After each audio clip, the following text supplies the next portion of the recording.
প্রিয় দর্শক, মাত্র 22টি ড্রামের মাধ্যমে এই ব্রিজটি তৈরি করছে।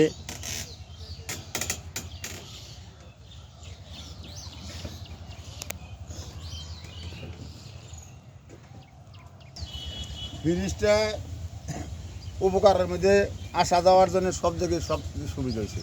আমাকে উপকার হয়েছে, খুব কষ্ট করছি কতদিন আমরা আগুন যারা পার হওয়া, ব্রিজটা আমাকে খুব উপকার হয়েছে। এখান থেকে তো মোটর সাইকেল পার করা যায়। হ্যাঁ হ্যাঁ যায়। তো কয়েকটা গ্রামে মানে এই উপার হলে বাহির চর বাইর সর হয়ে হাগরা দিই, অনেক জায়গার মানুষ পার হয়, অনেক জায়গার মানুষ পার হয়। দিনে হাজার হাজার মানুষ এখান থেকে হাজার পার হাজার হয়। মানুষ পার হইতেছে।